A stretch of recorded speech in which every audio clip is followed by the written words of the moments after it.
très heureux de vous retrouver ce soir dans le cadre de cet exercice de redevabilité, le premier de l'année 2024, une année qui commence plutôt dans le sourire, un peu comme je peux le voir dans l'expression de vos visages. C'est signe que nous avons relevé beaucoup de défis au cours de l'année 2023 et que 2024 s'ouvre plutôt sous les meilleurs auspices. Nous avons eu des élections sans tension, il n'y a pas eu de coupure d'Internet, il n'y a pas eu des stress, des résidences surveillées et autres habitudes du passé, parce que, évidemment, le narratif est en train de changer. Et donc, ce soir, évidemment, nous allons parler du succès du processus électoral, de ce qu'a été l'apport du gouvernement durant tous ces processus, mais bien évidemment, on pourra revenir, parce que le temps de la campagne électorale est passé, les élections sont passées, nous avons repris le vendredi dernier avec le traditionnel rendez-vous du vendredi du Conseil de ministres. Le Conseil de ministres où le président de la République nous a entretenu autour de quelques thématiques. Il a parlé évidemment de la campagne électorale, de l'accueil que les Congolais lui ont réservé partout où il est passé. Évidemment, c'était un grand rendez-vous avec les Congolais où il était parti présenter son programme. On est revenu sur de grandes lignes de ce qu'a été les étapes cruciales de la campagne.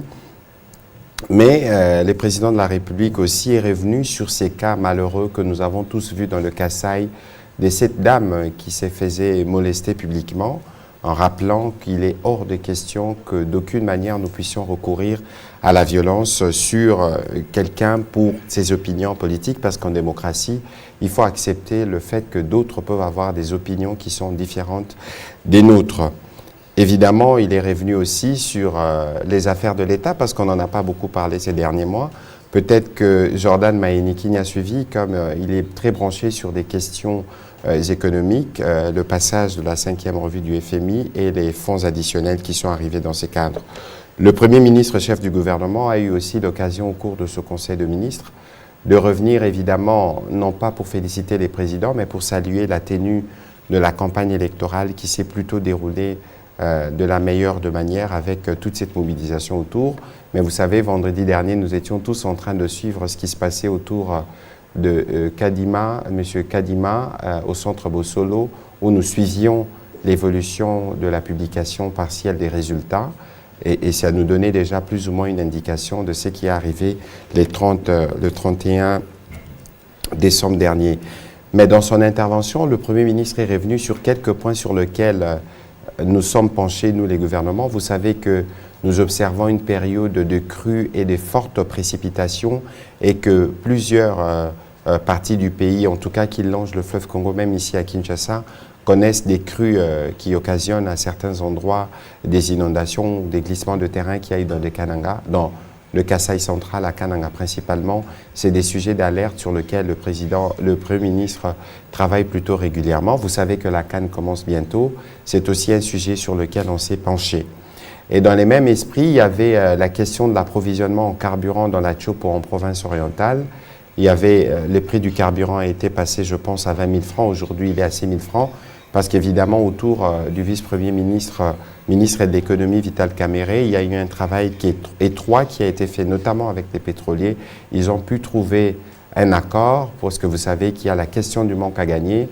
Je me permets de rappeler ici que le gouvernement subventionne pour 40% les prix du carburant à la pompe pour tous les Congolais, quelle que soit leur couche sociale. Il y a évidemment un manque à gagner qui est payé aux sociétés pétrolières et pour lequel un accord a été trouvé, un projet d'ordonnance a été préparé. Il n'attend plus que la sanction cette semaine du président de la République pour permettre justement de régler cette question du carburant. Voilà ce que je pouvais dire en liminaire de ce qu'étaient les conseils de ministres de la fois dernière.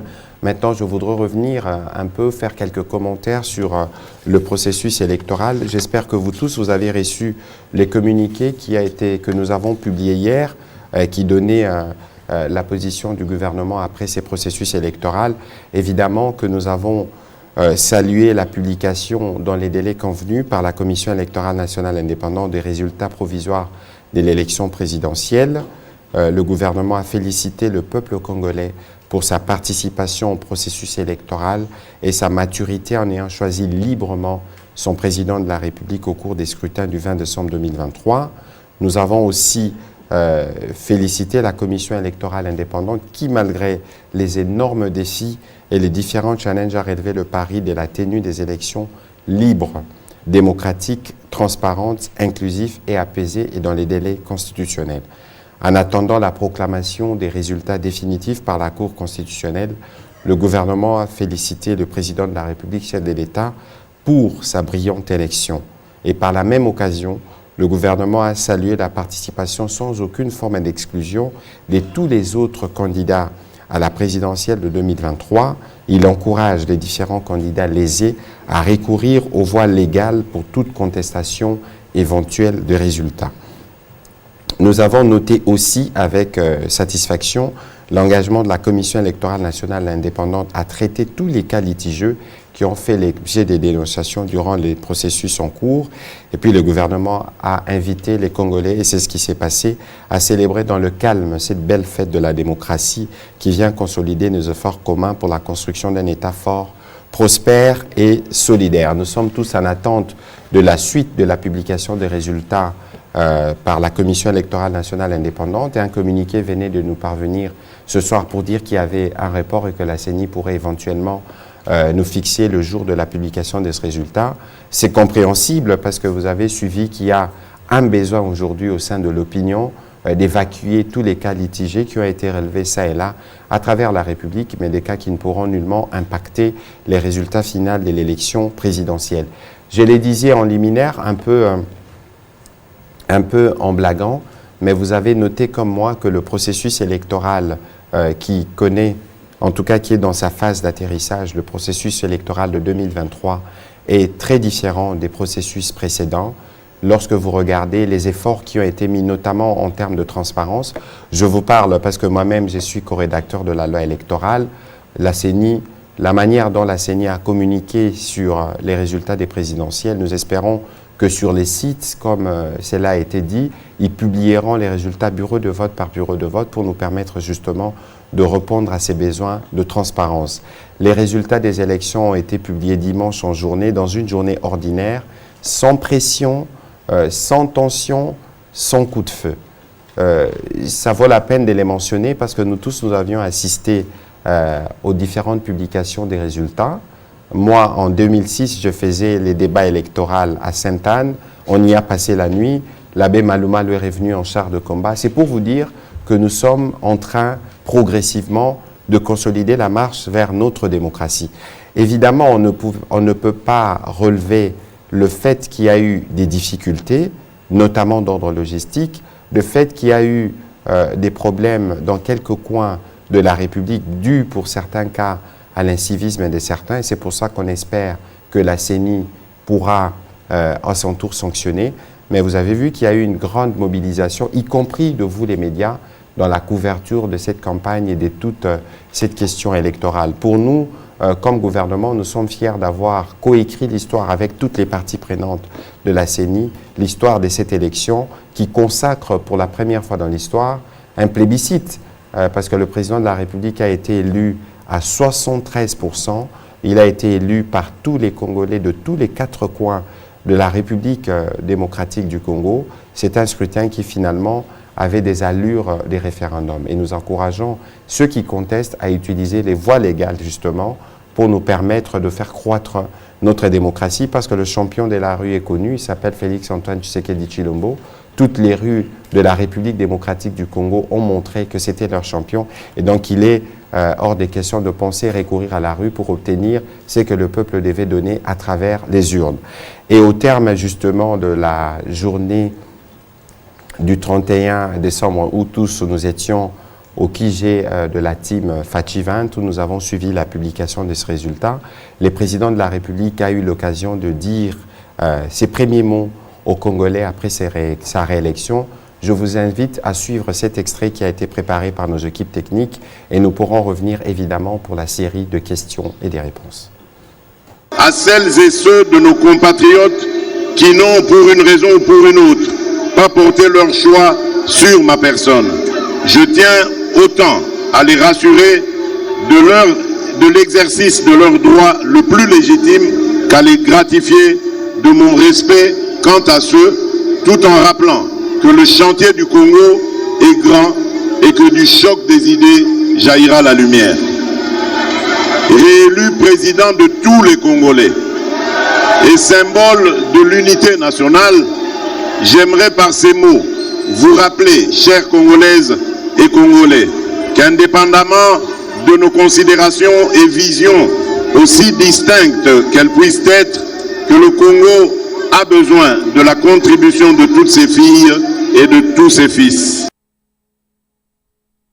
Voilà, président de tous les Congolais, parce que nous avons vu que certains ont voulu, dans la mauvaise interprétation des résultats de vote, considérer qu'il y a certains endroits où le président de la République n'a pas été élu. C'est totalement faux, parce que ce soir, au moment où je vous parle, le président de la République est le président de tous les Congolais, y compris des autres candidats qui contestent sa victoire ou qui pensent recourir à la rue.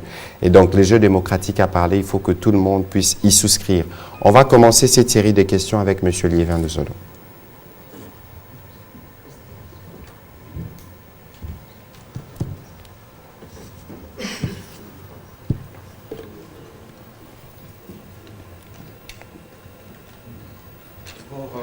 Mes sincères félicitations, Monsieur le ministre, pour votre ticket gagnant, qui est le président Félix Tshisekedi, qui vient d'être réélu.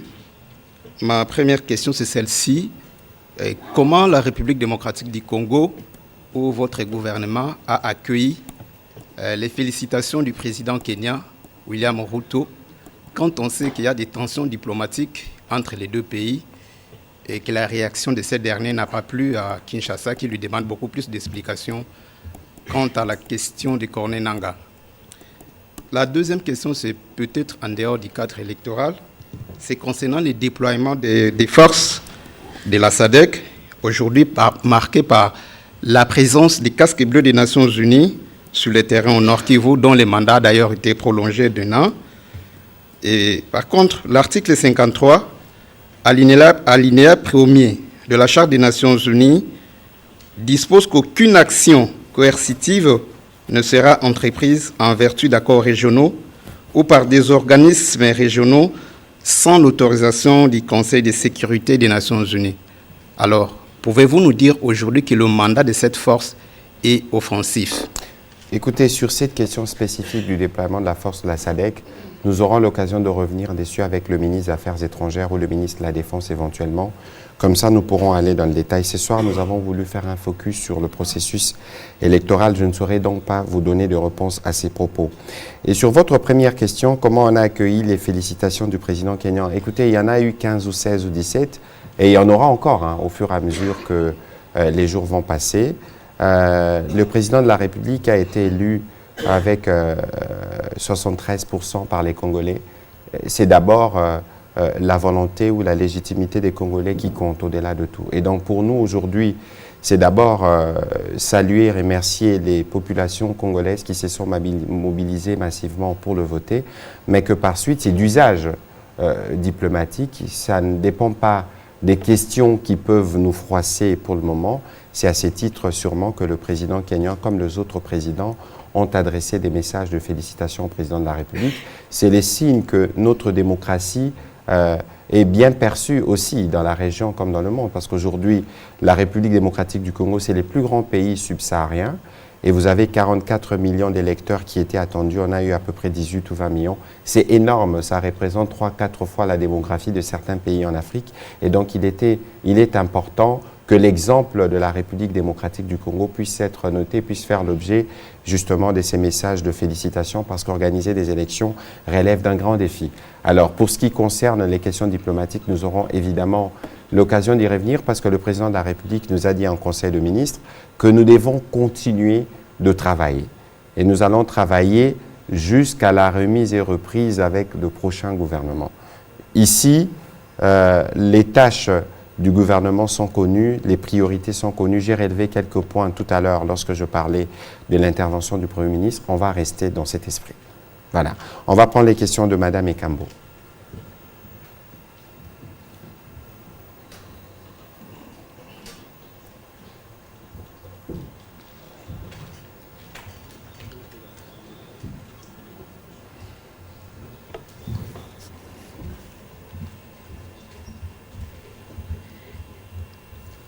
Merci, Excellence. vous nous avez souhaité une heureuse année. Le bon sens veut que nous puissions vous le réciproquer. Merci. En tout cas, que ça soit aussi une très très bonne année pour vous. Merci. Ici, on a l'habitude de dire Patrick Mouyaya Azalaza. Merci beaucoup. En tout cas, nos félicitations aussi au président de la République pour sa réélection.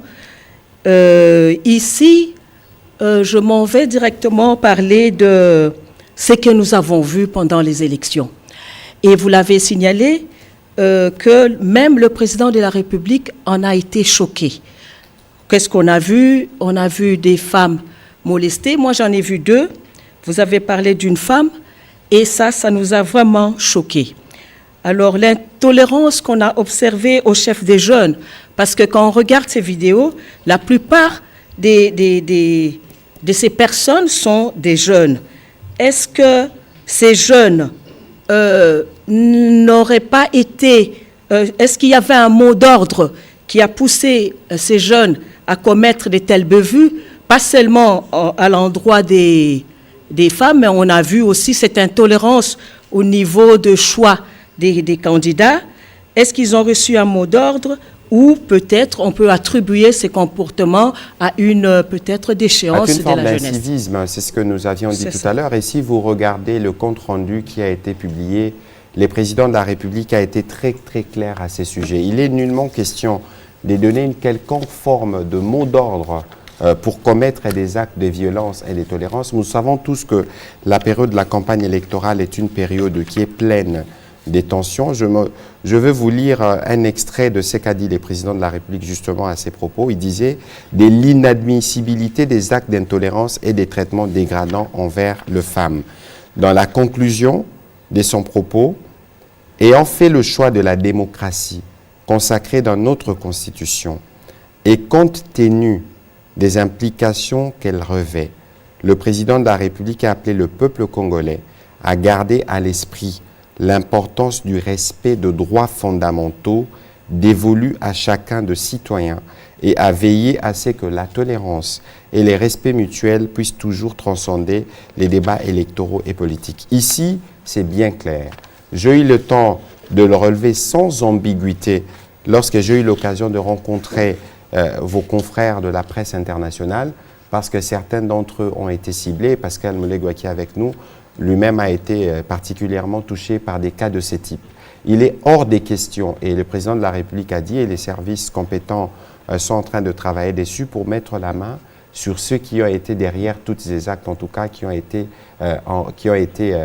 signalés. Donc ici, il faut qu'on comprenne qu'il est hors de question. On peut évidemment avoir, entre guillemets, des débats houleux lorsqu'il s'agit de présenter nos projets politiques, mais il est hors de question de manipuler les jeunes ou de recourir aux jeunes pour commettre des actes de violence, parce que c'est finalement ces petits actes de violence qui peuvent faire les lits de ceux qui pensent ou de ceux qui disent d'ailleurs injustement qu'il y avait un chaos en République démocratique du Congo le jour du vote. Voilà, on va prendre la question de M. Patrick Lac, et puis ce sera Pascal Molegwa.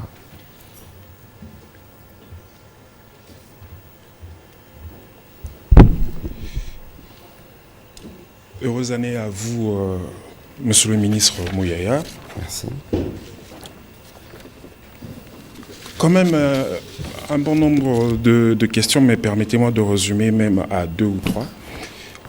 La logistique électorale a eu à causer beaucoup de problèmes. Est-ce que, et ce problème-là est subvenu à cause d'un financement en retard de la CENI?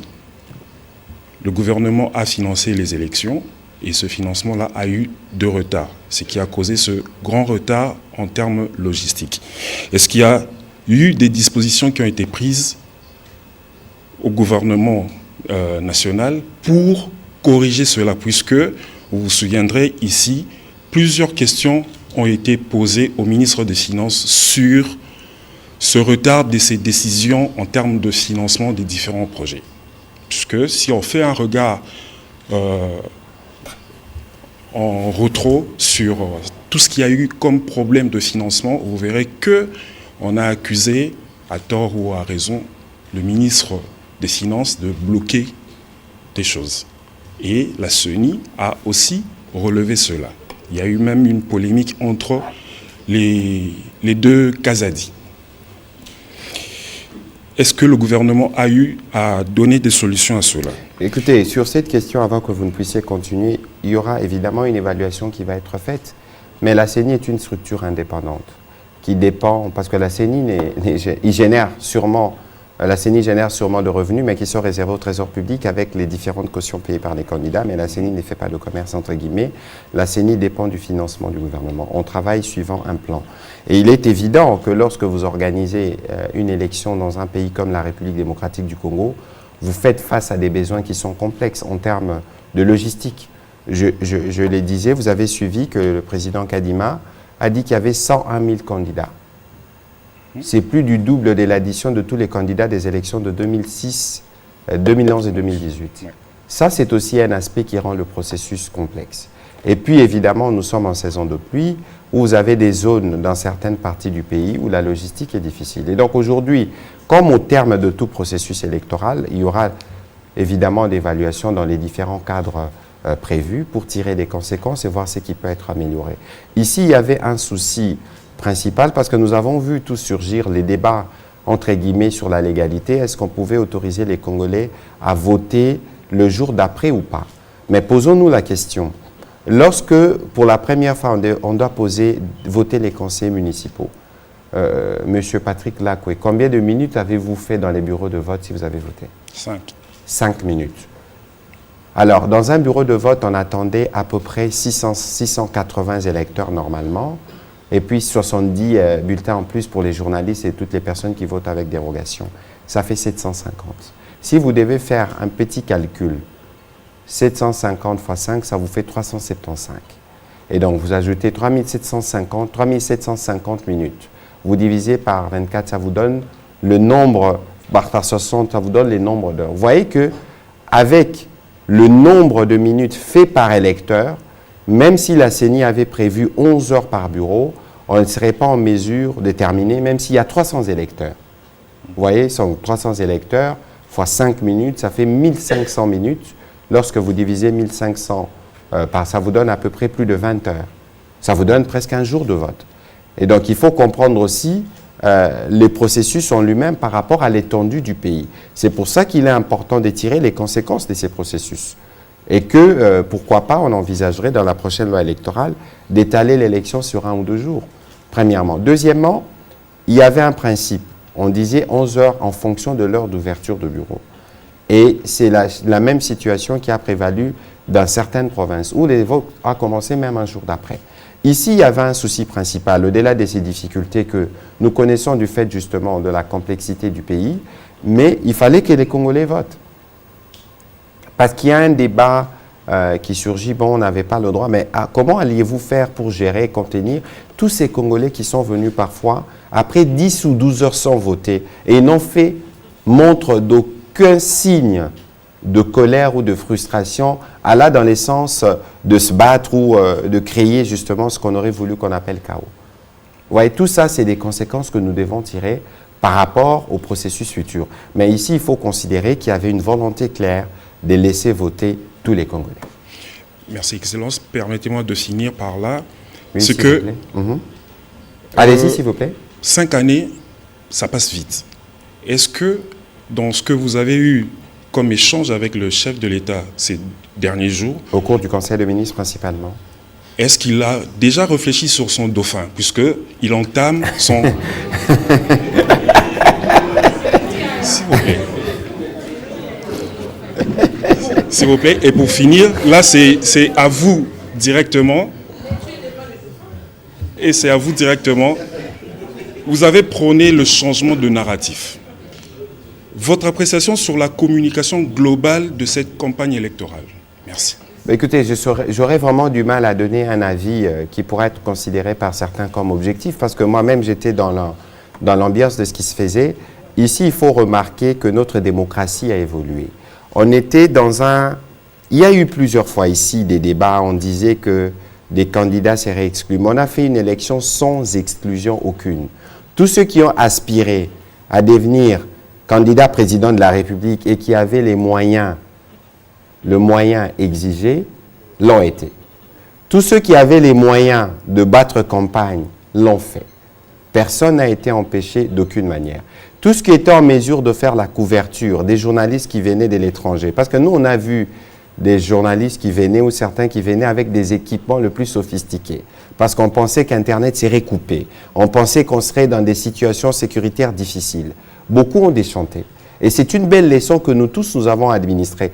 Parce que dites-vous bien, M. Patrick Lacoué, on aurait pu, comme gouvernement, dire « Écoutez, nous savons comment les fake news circulent et comment certaines vidéos peuvent devenir virales sur Internet. » On aurait pu, si nous n'étions pas guidés par un souci, justement, de transparence à tout point de vue, on aurait pu couper Internet.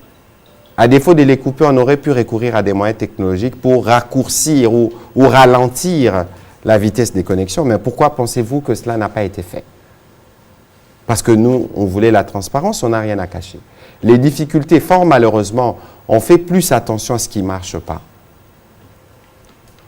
Là où ça marchait, moi j'ai vu très peu de plaintes venant du Congo central, par exemple. J'ai vu très peu de plaintes venant de Beni Butembo, par exemple. Ou Beni, vous savez que c'est une région qui est assez chaude. Mais pourquoi ne nous sommes pas, nous, focalisés sur les parties du pays où les scrutins fonctionnaient à merveille? On a voulu se focaliser sur des cas spécifiques. Je prends toujours l'exemple de l'ISP Bunia, parce que c'était ça le premier point d'alerte, où des déplacés qui, malheureusement, n'étaient pas en relais, voulaient voter. Et dans la colère, ils ont incendié des machines à voter.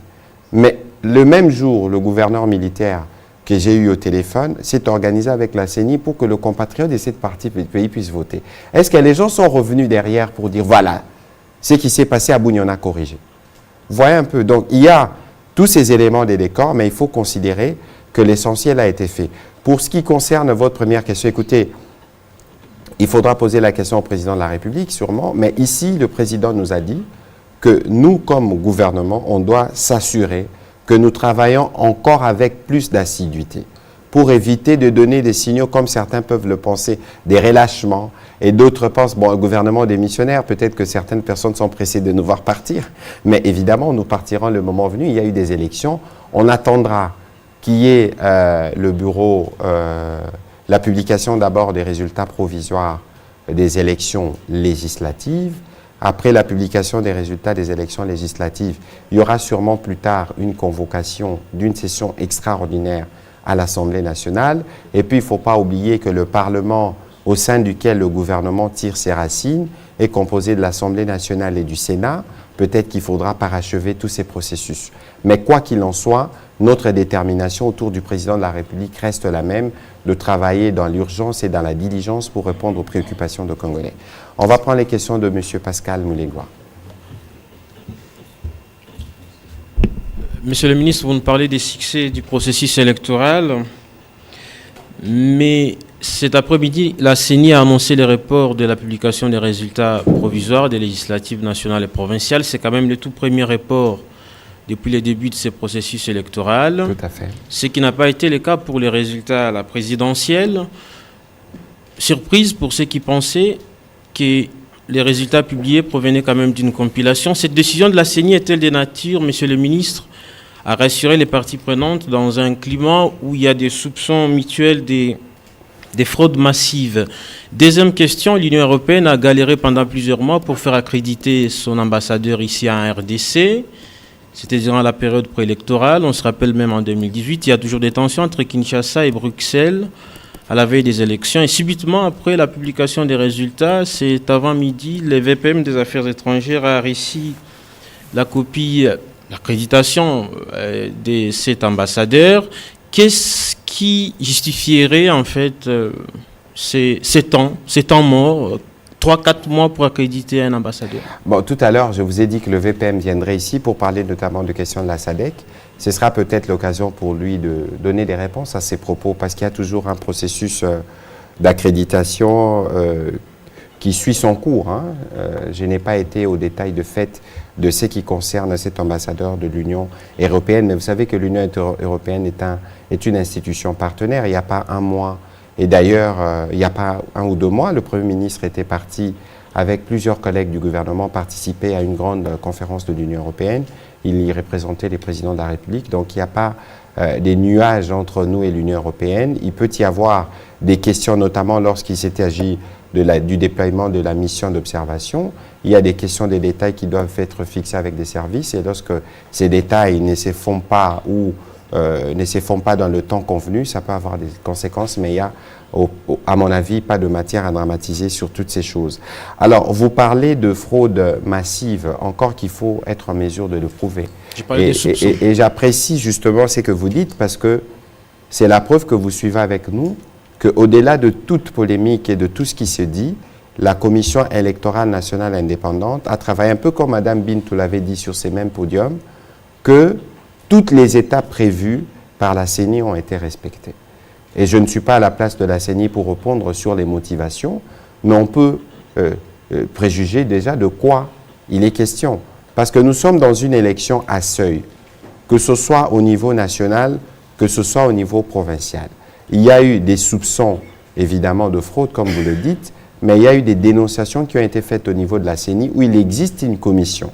Vous avez suivi que même nous, au niveau du gouvernement, on a bien accueilli l'idée pour la CENI de faire ces toilettages. Je pense que c'est temps d'être mis à contribution pour traiter les différents cas qui ont été observés.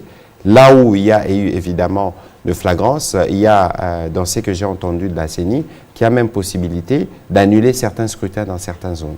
Alors ici, tout ce dont nous parlons là n'aura pas d'incidence sur l'élection du président. Parce que l'élection du président, je disais tout à l'heure que c'était un plébiscite, il est à 13 millions de voix, lorsque son poursuivant est à 3 millions.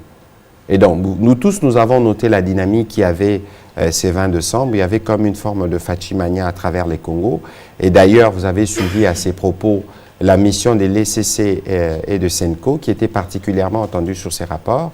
Ils ont dit sans le dire qu'il y avait un candidat qui sortait du lot qui avait plus de la moitié des suffrages. Et donc, de ce point de vue, il ne devrait pas y avoir des polémiques. Sur les autres sujets, évidemment, nous continuons à suivre et à monitorer. Nous espérons que la CENI sera en mesure rapidement de nous apporter des réponses. Son motif officiel, c'est qu'il y a une compilation en cours. Évidemment, il y a des compilations en cours au niveau de la CENI, mais vous savez, il faut départager. Il y avait combien de candidats députés? Il y avait à peu près 25 000, il y avait à peu près 32 000 au provincial ou 49 000 au municipal.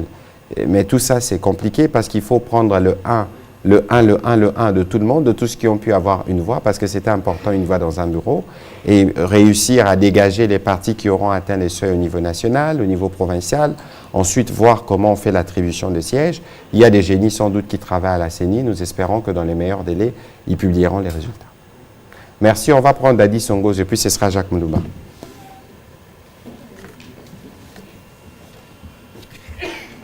Merci. Une question. Nous avons vu les candidats de l'opposition se tirer dessus au cours de la campagne. Et j'ai assisté à une de leurs rencontres à CEPAS.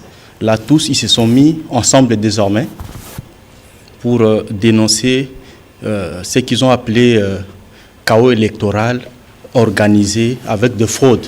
Parce que là, ils ont parlé de machines à voter retrouvées chez certains candidats de l'Union sacrée. Ils se sont mis ensemble. La question va venir. Il y a eu un message aussi, je ne sais pas si c'était la stratégie de l'Union sacrée, de parler des candidats de l'étranger. Et nous avons constaté que ça a apporté un plus dans l'élection du président Félix Tshisekedi. Est-ce qu'aujourd'hui, ces messages-là, vous considérez aussi comme c'est un message du passé, parce que le président dit « Je suis élu pour un deuxième mandat, je suis le président de tout le monde, il y aura l'ouverture d'esprit ». Est-ce que c'était une stratégie en parlant des candidats de l'étranger ou c'est un message qui doit rester comme ça dans la tête des Congolais? Merci. Bon, écoutez, il y a deux dimensions dans votre question. La dernière dimension, on ne va pas revenir sur la période de campagne électorale. La campagne électorale est largement dépassée. Et vous savez, dans la campagne électorale, chacun venait avec sa stratégie et sa ligne. Et le président de la République a tenu la ligne, pas seulement celle-là, ça c'est ce que vous avez voulu retenir. Mais moi j'étais à Lubumbashi où le président a déroulé, lorsqu'il a parlé du FOGEC, il a parlé du travail de l'ARSP, il a parlé du travail qui doit se faire dans l'agriculture, il a parlé d'éducation, il a parlé du passage de la gratuité au secondaire, il a parlé de plein de choses. C'est l'aspect sûrement polémique qui vous a le plus retenu. Nous, on considère qu'aujourd'hui c'est passé et que le président de la République est le président de tout le Congolais. Et les Congolais l'ont d'ailleurs massivement voté pour en faire la démonstration. Alors, vous dites que les candidats de l'opposition se mettent ensemble. Peut-être qu'ils auraient pu se donner une chance, entre guillemets, parce que moi, je l'ai dit, j'avais eu une séance de travail avec le groupe d'études sur les Congos et Bouteli, où nous parlions justement de ces processus électoraux. Je leur avais dit que les opposants, unis ou pas, on va le battre. C'était évident lorsque vous regardez ce qu'a été la campagne électorale, parce que s'il faut faire une petite comptabilité, additionner les nombres de meetings faits par le candidat Katumbi ou le candidat Fayulu et tous les autres candidats, et comparez-le au nombre de meetings tenus par le président de la République. Vous allez voir que c'est lui qui a rencontré les plus grands nombres de Congolais. C'est lui qui a fait le plus de meetings. Et donc les résultats reflètent un peu aussi ce qu'a été la grande dynamique de la campagne qui était autour du candidat numéro 20. Il a fait une campagne avec de relais. Nous, on était à Kinshasa, Vital Kamerhe était dans le Sud Kivu, Jean-Pierre Bemba était dans l'Équateur, le Premier ministre Sama Lukonde était dans les Grands Katanga, pendant que le président lui-même faisait tomber les terres du Kivu. C'est pour vous donner une indication de comment la campagne a été pensée autour de la machine. Et donc aujourd'hui, les opposants se rassemblent. Mais c'est très bien qu'ils se rassemblent. Alors j'espère qu'ils rassemblent aussi chacun les PV. Parce que la contestation électorale devant la Cour constitutionnelle doit se faire sur base des éléments. Et les éléments qui peuvent, eux, présenter pour contredire les résultats publiés par la CENI sont les PV. J'espère justement qu'ils ont pu mutualiser leurs efforts de ce point de vue-là pour amener. Pour ce qui concerne, et d'ailleurs je l'ai dit en rappelant les communiqués du gouvernement, on fait la contestation devant les cours et tribunaux. Nous avons tous accepté.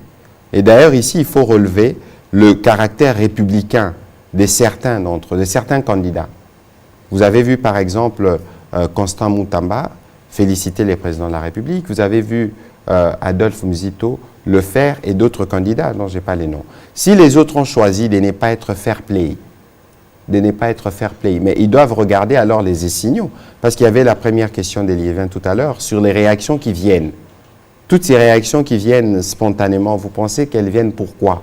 Parce qu'il n'y a aucun doute sur le plébiscite du président de la République. Et donc s'ils choisissent la voie de la contestation, qu'ils utilisent les voies légales, parce que le champion de la rue, une nouvelle fois, je leur ai dit, c'est les présidents de la République, parce que ce sont les Congolais qui ont investi toutes les rues pour aller le voter le 20 décembre dernier.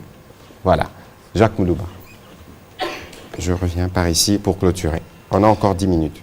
Merci, Monsieur le ministre. Je peux m'auto-proclamer porte-parole des confrères ici pour vous remercier pour ce que vous avez fait en toute intimité et je ne vais pas dévoiler ici. Merci. Alors, la question, vous venez d'évoquer la question, Monsieur le ministre. Ce matin, nous avons suivi quelques candidats présidents de la République qui font l'opposition aujourd'hui, qualifiés de simulacre d'élection, ce qui a été fait le 20. Et donc, ils ne vont pas saisir la Cour constitutionnelle en contentieux électoraux. Ils préfèrent faire tourner la rue.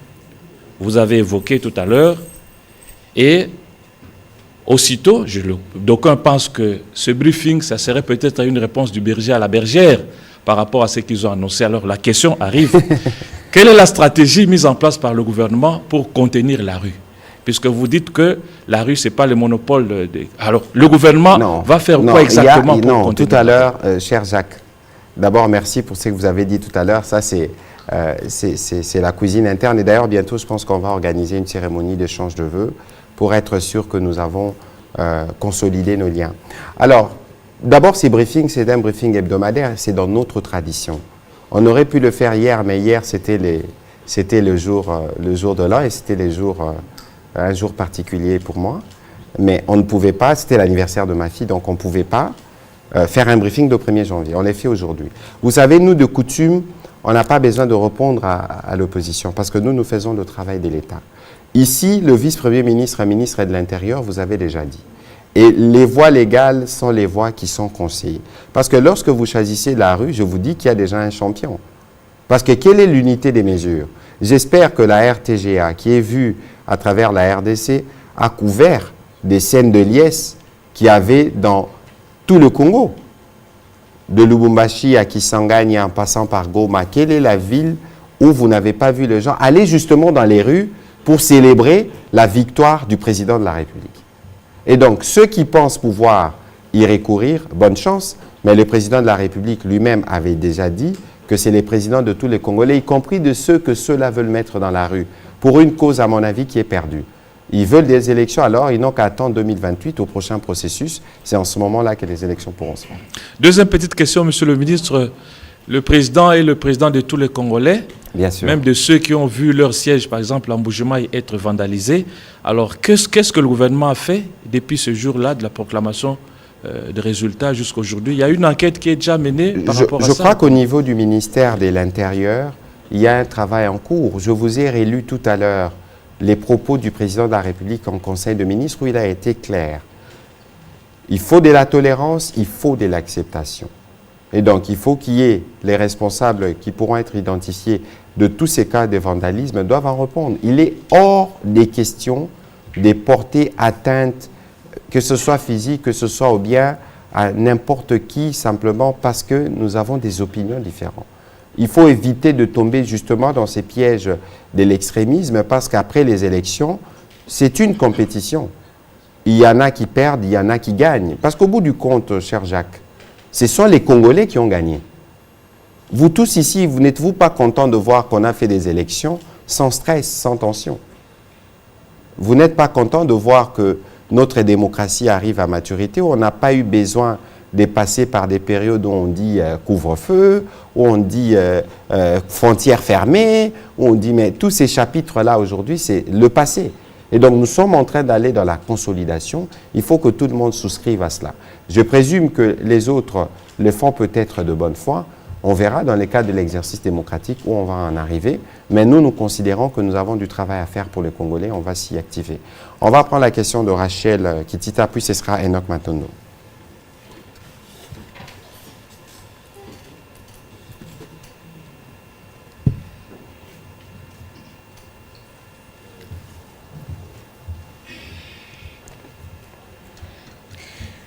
Bonne année, Monsieur le Ministre. Merci pour la parole. La première question, c'est en rapport avec le processus électoral. Théodore Ngoï, candidat malheureux aux élections du 20 décembre que nous avons eu à interroger le jour de la publication de résultats provisoires, appelle le candidat élu, donc Félix Tshisekedi, à réunir les acteurs politiques, ceux de l'opposition et de la majorité pour parler le Congo, notamment en cette période cruciale où le pays fait face à l'agression rwandaise. Et donc pour lui, il faudrait que Félix Tshisekedi réunisse les uns et les autres pour que la question du Congo soit discutée, notamment la question de la résolution de la crise de l'Est. Qu'est-ce que vous en pensez? Deuxième question. J'ai eu beaucoup de retours de ceux qui m'ont appelé des provinces pour dire, mais Maman Rachel, abiso to voté, namoni pas nabiso va voter qui n'a pas Félix Tshisekedi. C'est que biso a torosata 1 km anzelate. Est-ce que le fait que tel territoire n'a pas élu le président de la République signifie que na mandat naeo ezoya bakozwa elo côté? Troisième et dernière question, vous avez remis il y a quelques jours 12 caméras, félicitations déjà, à la radio-télévision nationale congolaise pour la couverture des grandes activités. Qu'est-ce qui reste encore à faire pour que la RTNC plutôt, la chaîne nationale, atteigne le niveau? Qu'est-ce qu'il reste pour Patrick Mouyaya de pouvoir faire bien que nous, on souhaite que vous puissiez remplir, que vous soyez notre éternel ministre de la Communication? Ça dépendra du pouvoir discrétionnaire du président de la République. Le président écoute le peuple. Ce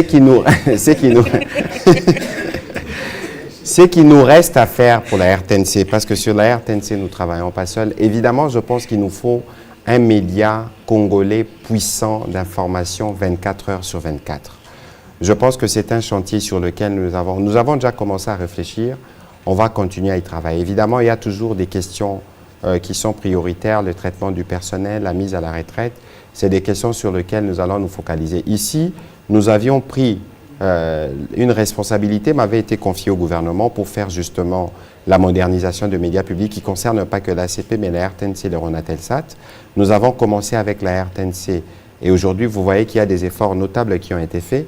Nous allons continuer parce que moi, mon prochain souci, c'est de faire de la radio nationale une radio puissante que les Congolais pourront recommencer de suivre pleinement, un peu comme ils suivent la télévision. Il y a des chantiers avec les équipes de la RTNC, nous y travaillons. Alors, Namotuna na yo potunyango na linga le lobby au territoire la biso ba votaki président te rozanzelate.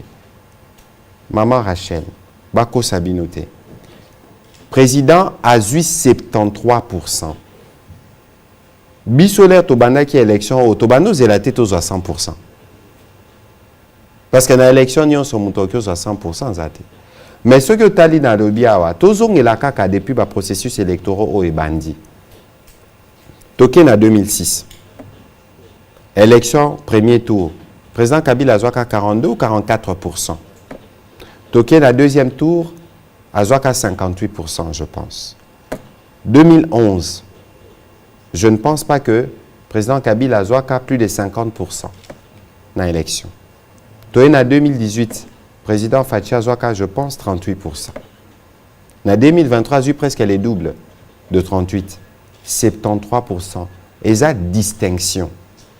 Ça veut dire que ils ont un territoire mon côté où les Kalelo dans Congo où Batouba vota qui président Tshisekedi. Batouba ko sabinote Batouba zolinga basa la politique nasima makambo oyo. Batouba votaka suivant ba motivation na bango, suivant ba raison na bango. Mais ezalaka compétition. Leur compétition ici, ils ont été match. Ceux qui ont gagné 2-0. Ata ceux qui ont joueurs il y a camp adverse.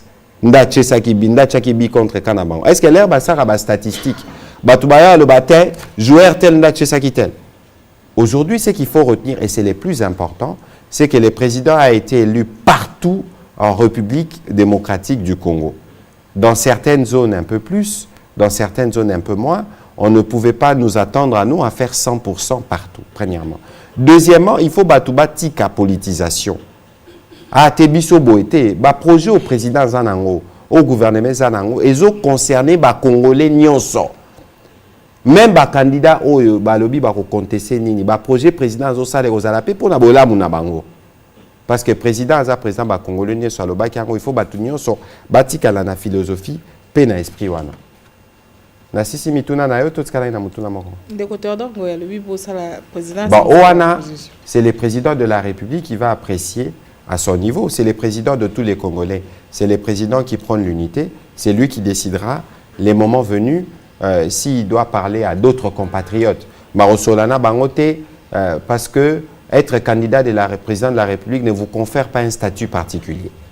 Encore Petoki Otala, Nanyazwagi combien de voix. Un jour, je disais, j'ai rigolé pendant la campagne électorale, que c'était une addition des zéros. Les gens se sont moqués de moi, entre guillemets. Après, au bout du décompte, vous avez vu qu'il y a eu quoi. On ne va pas rentrer là-dedans. Mais être candidat de la présidente de la République ne vous confère pas un statut particulier. Ce qui fait valoir les candidats, c'est l'adhésion des Congolais.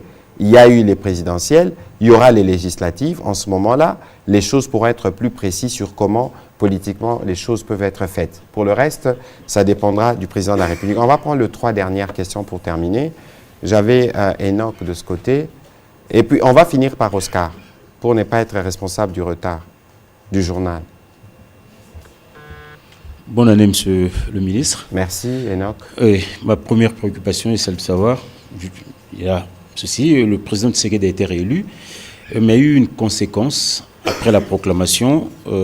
Corneille Nangaa a dit qu'ils vont faire parler les armes jusqu'à Kinshasa.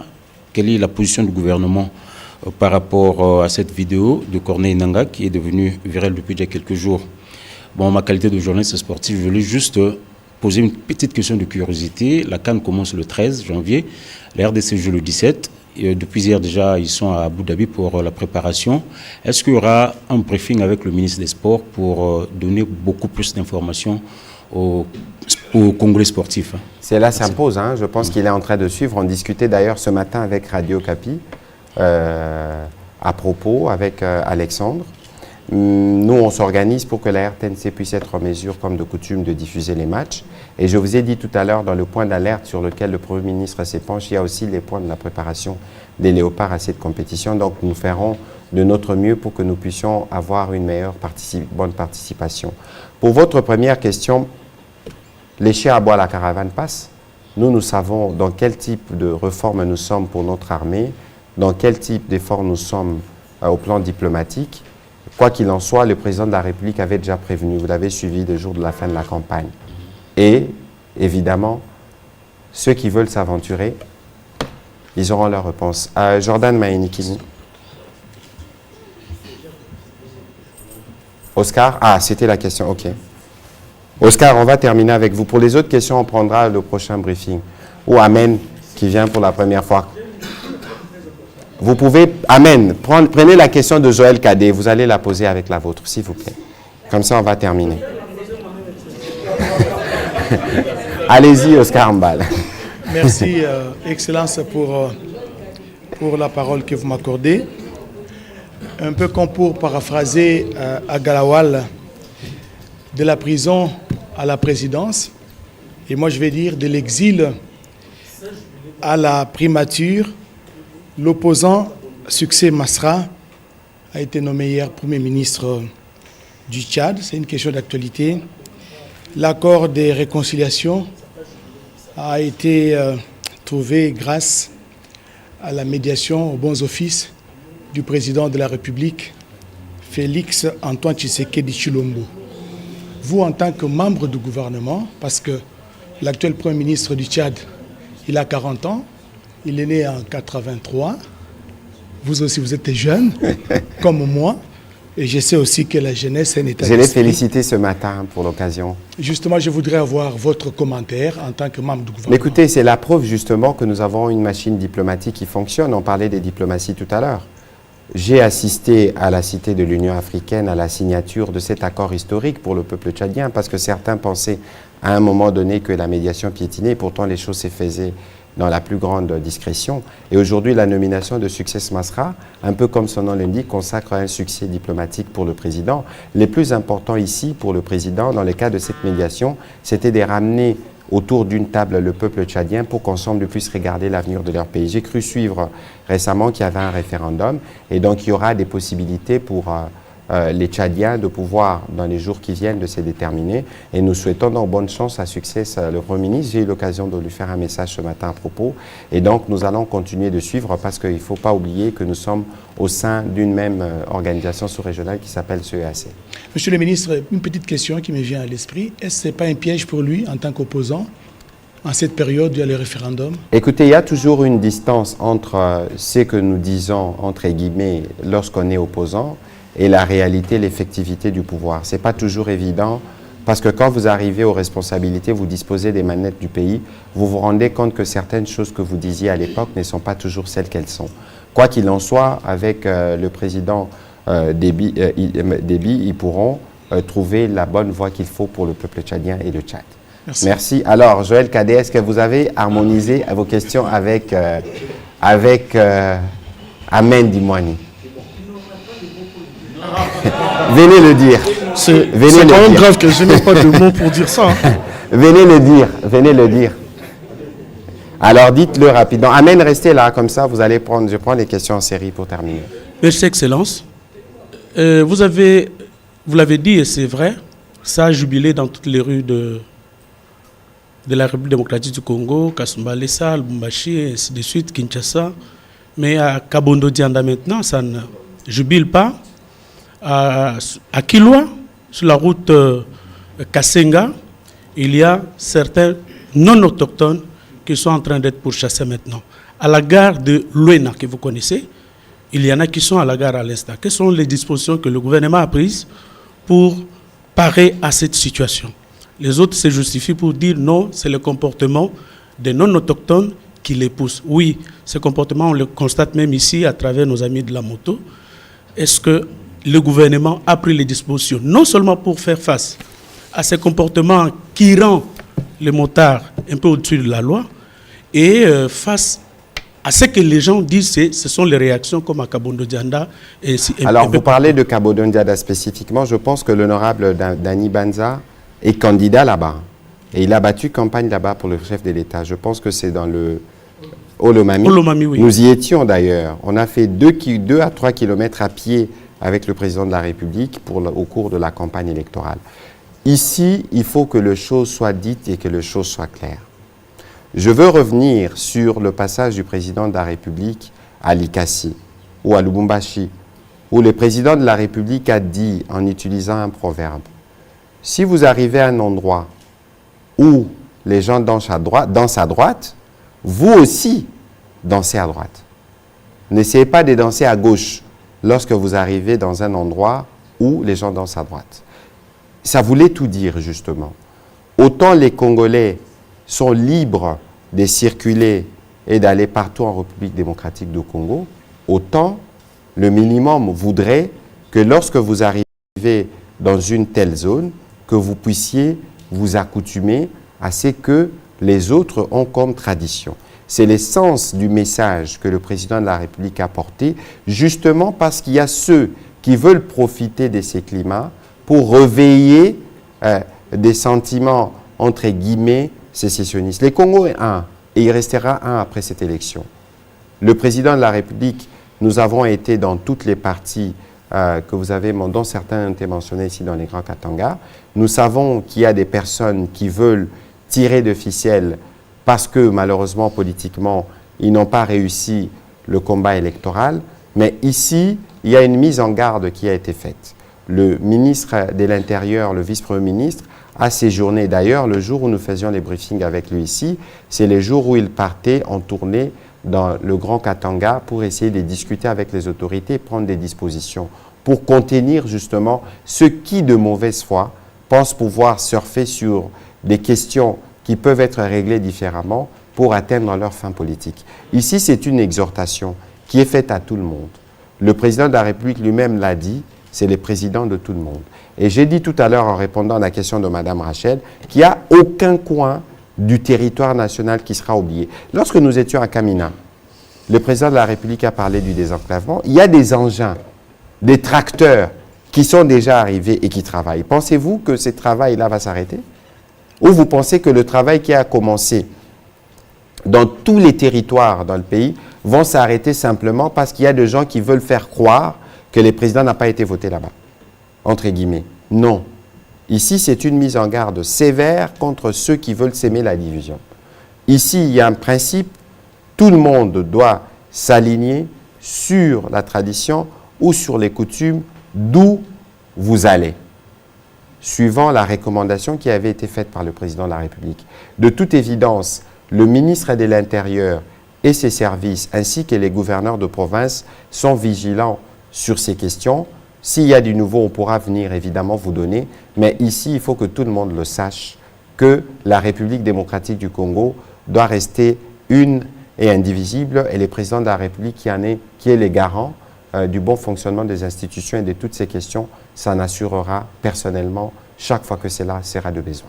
Une seule requête, Excellence. Voulez-vous nous amener, c'est la requête d'ailleurs posée dans le groupe à notre ami Jessie, si vous pouvez nous amener le chef de l'État aussi dans le cadre de ces briefings, comme ça peut passer. Je ne suis pas concerné par ce que Jacques a dit. Le président de la République avait déjà marqué son accord une fois.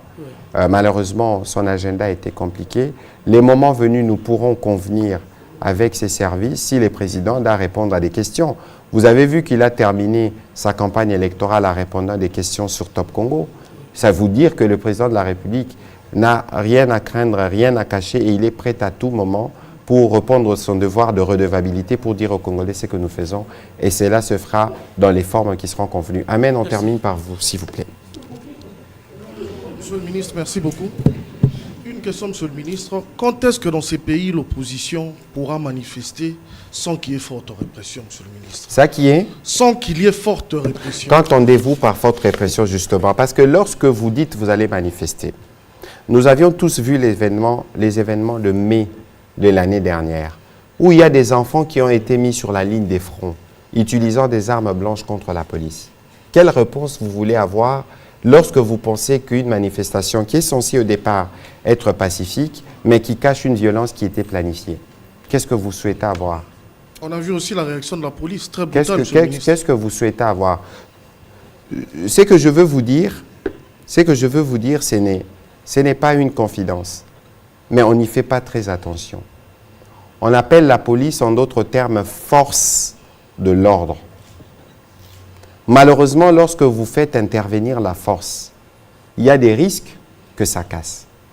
Surtout si en face, vous avez des gens qui sont violents. C'est pour ça que nous lançons, nous, cette exhortation. Nous disons à ceux qui veulent contester d'utiliser les voies légales. J'ai vu que l'ambassade américaine, en réagissant à la réélection du président, a aussi recommandé les recours aux voies légales. Parce que nous savons que ceux qui veulent souvent aller dans la rue, c'est parce qu'ils ont des plans. Ils savent que la rue suscite de la compassion de certains, peut-être une grande attention des médias internationaux, de certaines ONG. C'est une forme pour eux de montrer qu'ils existent. Et ici, pour nous, nous considérons, et je le répète, que les champions de la rue devraient être connus après les élections, et toutes les rues de la République démocratique du Congo, rues, avenues, villes, provinces, ont choisi les champions, qui est le président Félix-Antoine Tshisekedi Tshilombo, 73% plébiscite. Pour le reste, nous allons voir, nous allons nous assurer que chacun, dans les cadres des libertés qui sont consenties, puisse se mouvoir calmement. Voilà, on va terminer par là. Eric Izami, gardez votre question pour le prochain briefing. Je vous remercie de vous être mobilisés pour cet exercice de redevabilité. Nous allons revenir chaque fois que de besoin parce que, comme je vous l'ai dit tout à l'heure, nous devons continuer. Et une petite anecdote, la dernière réunion du Conseil, nous avions commencé par une prière parce que la campagne électorale était un moment fort de sollicitation. Gloire à Dieu, tout s'est bien passé. Le président a été réélu, les Congolais l'ont célébré. Ceux qui contestent doivent aller devant le cours des tribunaux. Et nous allons continuer à travailler. Je voudrais ici saluer particulièrement l'action des médias, qui ont accompagné ces processus. Nous avons encore beaucoup de sujets parce que lorsqu'on parlait de chaos, c'est un terme qui m'a particulièrement choqué. Parce que c'est comme si on nous regardait que sous des préjugés. J'ai l'impression, en écoutant certains, qu'il y a des regrets. De regrets parce qu'il n'y a pas eu de violence. De regrets parce qu'il n'y a pas eu des casses. Des regrets parce qu'on n'a pas eu de coupure d'Internet. Mais nous vous disons ici que nous avons un président de la République qui est un démocrate achevé. Et à travers ces élections, de par son rôle et de par la position du gouvernement, nous avons donné une leçon à tous ceux qui pensaient définir le Congo sous des prismes de préjugés. Et les maîtres de cette leçon, c'est le peuple congolais qui s'est mobilisé dans la discipline, malgré les heures d'attente, malgré la pluie, malgré la colère. Et c'est le peuple congolais qui est le grand vainqueur de cette élection présidentielle. Merci et bonne année 2024 à vous et à toutes vos familles. Merci.